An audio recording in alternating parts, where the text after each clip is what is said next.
Good morning বন্ধুরা, কেমন আছেন আপনারা সবাই? আশা করি সবাই ভালো আছেন, সুস্থ আছেন, সাবধানে আছেন। আমরাও ভালোই আছি। আজ হলো বৃহস্পতিবার, বিকেল এখন 4টে বাজে। তো চলে এসেছি একটা নতুন ব্লগ নিয়ে, একদম টাটকা ব্লগ।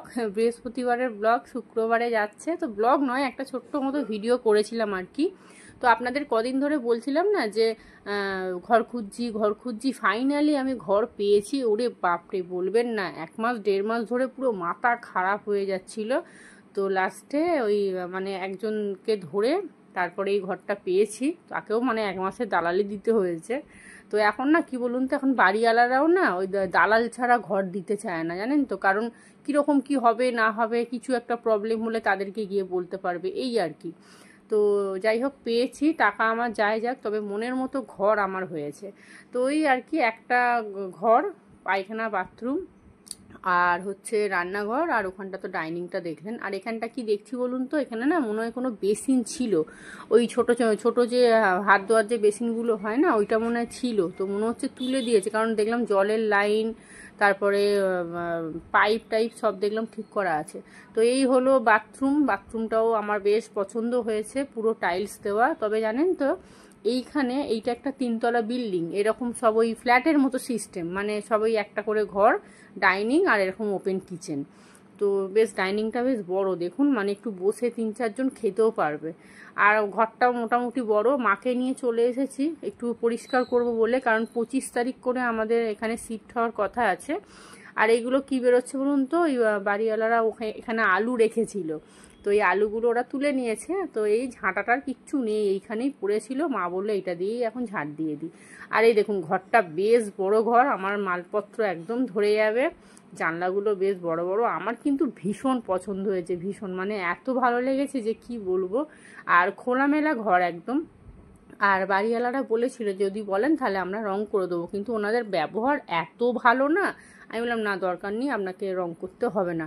তো রং করা মানেই তো আবার এখন 4-5 হাজার টাকার খরচা। কি বলুন তো, আমি মানে তন্ময়ের ব্যাপারটা সমস্ত কিছু এনাদেরকে না সমস্ত কিছু খুলে বলেছি আর কি, যে আমার স্বামী থাকবে না, আমি, আমার ছেলে, আমার মাও আসবে, মানে 2-4 দিন ছাড়া একদিন আসবে। তারপরে মা মানে থাকার মতো নয়, আমি আর আমার ছেলেই থাকবো।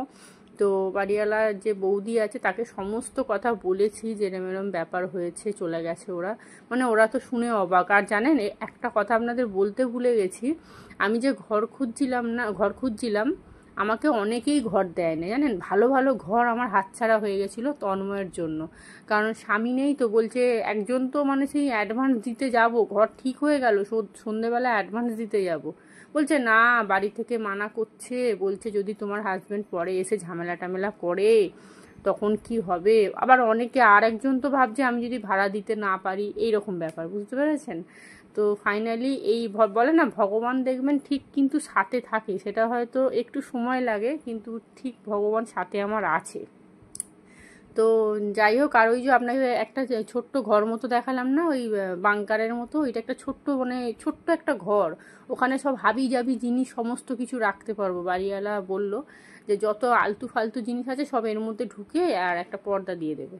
আর এখানে একটা কি ভালো সিস্টেম জানেন তো, এখানে কোনো এগ্রিমেন্ট করেনি। আমি বলেছি 3 বছর মোটামুটি করুন, তো বলছে 3 বছর কেন, তুমি 5 বছর 7 বছর যতদিন পারো থাকো, আর ইলেকট্রিক বিল 3 মাস ছাড়া ছাড়া আসবে, ওই যেটা তোমার অফিস থেকে আসবে সেই বিলই তোমাকে দিতে হবে, কোনো 10 টাকা 12 টাকা কোনো ইউনিট নয়। তো এইটা শুনে তো আমি ভীষণ খুশি হয়েছি, মানে সব দিক থেকে সুবিধা হয়েছে। তো চলুন, এখানে ঘরটা ঝাঁট দিয়ে মাই মুছেছে, মাই ঝাঁট দিয়েছে, সব কিছু করেছে। বাথরুমটা তো আপনাদের দেখিয়ে দিলাম।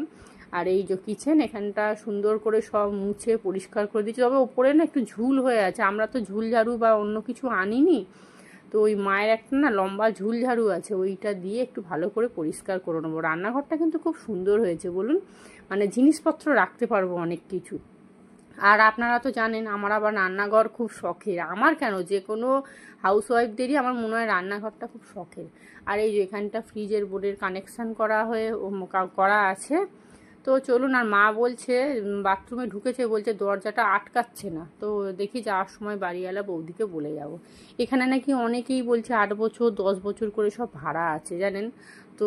মানে নিশ্চয়ই আছে, যখন নিশ্চয়ই বাড়িওয়ালা ভালো, আর ব্যবহার এত ভালো যে কি বলবো। আমি 25 তারিখ ঢুকবো বলেছি, তো আমি বললাম 25 তারিখ আমি ঢুকে যাব, তো তাহলে আপনাকে 25 তারিখেই ভাড়া দেবো। বললো কোনো অসুবিধা নেই, তুমি 5 দিন 1 সপ্তাহ এমনিই থাকো, তুমি 2 তারিখে ভাড়া দেবে। তো এই আর কি। তো চলুন, জানলাগুলোকে একটু জল ন্যাকড়া করে মুছেছি, কিন্তু এই গ্রিলগুলোকে একটু ভালো করে মুছলে তবে হতো, কারণ এই দিকটা করেই খাটটা পাতবো তো। আর এই যে মা বলছে ছিটকিনি আটকানো যাচ্ছে না। তো আসলে মনে হচ্ছে পুরনো ঘর, তো পুরনো নয়, দেখলাম মোটামুটি নতুনই জানেন, কিন্তু এই ঘরটা পুরানো। মানে যখন বিল্ডিংটা হচ্ছিল, বাড়িওয়ালা বৌদি বললো আমরা এই ঘরে থাকতাম। আর বাদবাকি যে ঘরগুলো হয়েছিল সেগুলো সব জানেন মার্বেল দেওয়া, এত সুন্দর ঘরগুলো। আমি বলছি এই ঘরটাতে আপনারা মার্বেল দেননি কেন? বলছে আসলে এই ঘরটাতে আমরা ছিলাম, আর বাদবাকি ঘরগুলো হচ্ছিল, আর তখন লাস্টে আর পয়সা করিয়ে কম পড়ে গেল, সেই জন্য আর এই ঘরটা মার্বেল। আর আমার মার্বেল লাগবে না, আর ভাড়াটাও মোটামুটি আমার সাধ্যের মধ্যে আছে। রামতলা বাজারে না এর থেকে কমে আর ভাড়া হচ্ছে না। 1.5 মাস ধরে আমি পুরো হাঁপিয়ে গেছি খুঁজে খুঁজে কম ভাড়ায়। তো যাই হোক, চলুন ভিডিওটাও এখানেই শেষ করছি। আপনারা সবাই ভালো থাকবেন, সুস্থ থাকবেন, সাবধানে থাকবেন। ব্লগটা ভালো লাগলে চ্যানেলটা সাবস্ক্রাইব করবেন। আজকের মতো টাটা।